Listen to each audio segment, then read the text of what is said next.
अफगानिस्तान में तालिबान के काबिज होने के बाद से सिर्फ अफगान की आवाम ही चिंतित नहीं है, बल्कि पूरी दुनिया के लोग चिंतित हैं। ख़ास तौर से वो किस बात को लेकर के चिंतित हैं, अगर गंभीरता से ध्यान दिया जाए तो सबसे बड़ी जो चिंता की बात है वो महिलाओं की एजुकेशन और उनकी सुरक्षा को लेकर के है। यहाँ मैं आपके सामने दो बातें रखता हूँ। एक CNN जो एक चैनल है उसकी एक मशहूर पत्रकार रिपोर्टिंग करती हैं 15 अगस्त को। 15 अगस्त को जब वो रिपोर्टिंग करती हैं तो ये तस्वीर आप उनकी देख लीजिए। इस तस्वीर में वो किस तरह से रिपोर्टिंग कर रही हैं, उनके पहनावे पर गौर कर लीजिए। अब दूसरी तस्वीर आपको दिखाता हूँ।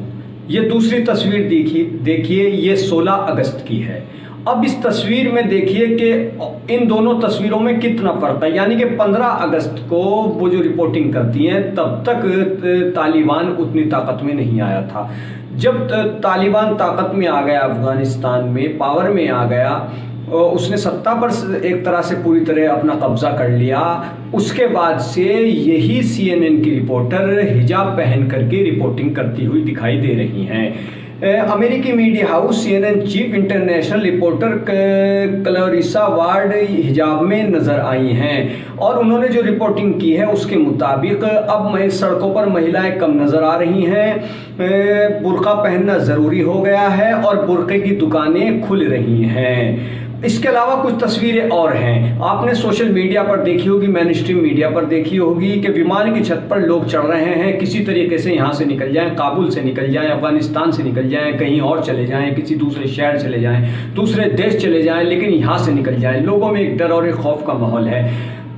डर और खौफ की वजह यह है कि तालिबान का जो पूर्व का शासन रहा है वो जितने वक्त भी रहा है उसमें किस तरीके के हालात रहे हैं, लोग उसको बखूबी जानते हैं। दरअसल तालिबान का जब भी जिक्र आता है तो एक चेहरा उभर कर सामने आता है कि खूंखार लोग हैं, बंदूकें लिए हुए हैं और कत्ल कर रहे हैं, कोड़े मार रहे हैं, इस तरीके के चेहरा सामने आया है। अब तालिबान ने इस बार जो सत्ता संभाली है, ज़बरदस्ती की है या काबिज हुए जो भी, अब उसमें उन्होंने एक बात कही है कि हम सबका सम्मान करेंगे, महिलाओं की तरफ भी ध्यान देंगे, हिजाब पहनकर महिलाएं नौकरी भी कर सकती हैं, पढ़ाई भी कर सकती हैं। लेकिन अब उनकी बातों पर लोग यकीन करने को तैयार ही नहीं हैं। अफगानिस्तान के अंदर, काबुल के अंदर किस तरीके से अफरा तफरी मची हुई है ये किसी से छिपा नहीं है। लगातार मीडिया के ज़रिए, सोशल मीडिया के ज़रिए तस्वीरें और वीडियो वायरल हो रहे हैं और लोग देखकर इज़हार अफसोस कर रहे हैं। अब यहाँ अमेरिका की तरफ भी लोगों की निगाहें टिकी थी कि अमेरिका इस बारे में क्या कहेगा।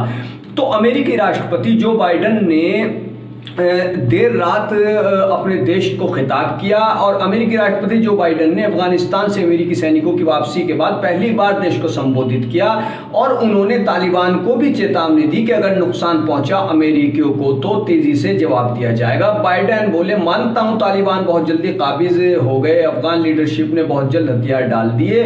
वो कहते हैं कि हमने वहां अरबों डॉलर खर्च किए, अफगान फोर्स को ट्रेंड किया, यानी कि उनको ट्रेनिंग दी, फिर भी इतनी बड़ी फौज और हथियारों से लेस लोगों ने हार कैसे मान ली। ये जो बाइडेन अमेरिकी राष्ट्रपति का बयान है। उन्होंने कहा है कि आखिर हम कब तक वहाँ जूझते रहते, हमने अरबों डॉलर खर्च किए, उनको ट्रेंड किया, उसके बाद भी वो हथियार डाल देते हैं और इतनी जल्दी तालिबान वहाँ पर काबिज हो जाता है।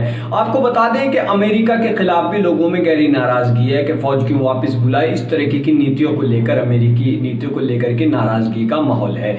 मलाला यूसुफ़ज़ई जो कि नोबेल पुरस्कार विजेता हैं और लड़कियों के लिए काफ़ी काम करती हैं, वो भी चिंतित हैं। उन्होंने अफगानिस्तान के हालात पर चिंता जताई है और ख़ास तौर पर महिलाओं और लड़कियों की सुरक्षा को लेकर के मलाला यूसुफ़ज़ई बेहद चिंतित नज़र आ रही हैं। वो ये कहती हैं कि इस मामले में अमेरिकी समेत काफ़ी देशों को हस्तक्षेप करना चाहिए, क्योंकि महिलाओं की जो ज़िंदगी है, जो उनकी हालत है, वो अफगानिस्तान में काफ़ी बदतर हो जाएगी। अब अफगानिस्तान में आने वाले वक्त में क्या हालात होने वाले हैं इसके बारे में कोई अंदाज़ा नहीं लगाया जा सकता है, लेकिन जिस तरीके की खबरें आ रही हैं और चिंता व्यक्त की जा रही है उसको लेकर लोगों के मन में एक संशय बना हुआ है, एक डर बना हुआ है। क्योंकि तालिबान का जब भी जिक्र आता है और उनके कुछ कारनामे, कुछ क्या कि उनके न जाने कितने ऐसे काम रहे हैं कि जिसमें जुल्म और सितम का पता चलता है। तो इसको लेकर के लोग चिंतित हैं। अब हालांकि उन्होंने वादा किया है, आम माफ़ी का ऐलान भी किया है कि हम आम माफ़ी का ऐलान करते हैं, किसी से बदला नहीं लिया जाएगा। दूसरी ओर वहाँ के जो राष्ट्रपति गनी हैं वो भी छोड़ करके चले गए हैं। खबर आ रही कि वो फरार हो गए हैं। ये भी खबर है कि तालिबान के कुछ लोग उनसे मिलने गए, उसके बाद वो वहाँ से निकल कर के चले गए।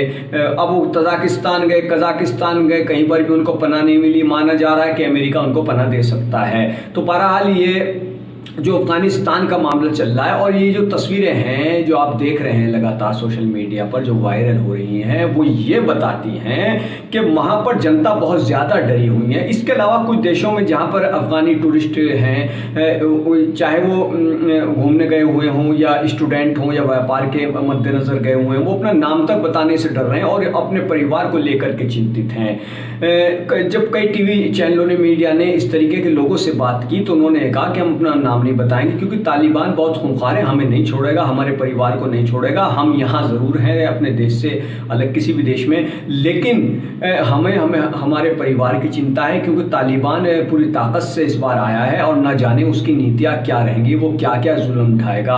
अच्छा, एक चीज़ और मैं आपको बताता हूँ। मैंने अभी यहाँ पर CNN रिपोर्टर का जिक्र किया कि 15 अगस्त को वो दुपट्टे में ही नज़र आती हैं, कोई बुर्का उर्का उन्होंने नहीं पहना, और 16 अगस्त को बुर्का पहने हुए रिपोर्टिंग करती नजर आती हैं। इसके अलावा एक खबर और सामने आई कि एक महिला को तालिबान लड़ाकों ने ज़बरदस्त तरीके से फटकार लगाई और उस महिला का कसूर सुनिए। महिला का कसूर ये था कि उसका पैर दिख रहा था या एड़ी दिख रही थी क्या, इस तरीके से उन्होंने कहा कि इसको ढकिए और ज़बरदस्त तरीके से उस महिला को फटकार लगाई। तो जब ऐसी खबरें सामने आ रही हैं तो उससे ये पता चलता है कि शायद ही तालिबान की नीतियों में कोई बदलाव हो सके। बहरहाल सभी की निगाहें इस वक्त अफगानिस्तान की तरफ लगी हुई हैं और अफगानिस्तान के लोगों की मदद के लिए भी कुछ देश अपीलें जारी कर रहे हैं, कुछ सामाजिक संगठन अपीलें जारी कर रहे हैं, इसको लेकर के चिंतित हैं। तो अब आगे भविष्य में क्या रहने वाला है, क्या तालिबान का रवैया रहता है, किस तरीके से वो किन देशों से क्या बातचीत करता है, इसको लेकर के लोगों के मन में एक संशय बना हुआ है और लोग अफगान नागरिकों के प्रति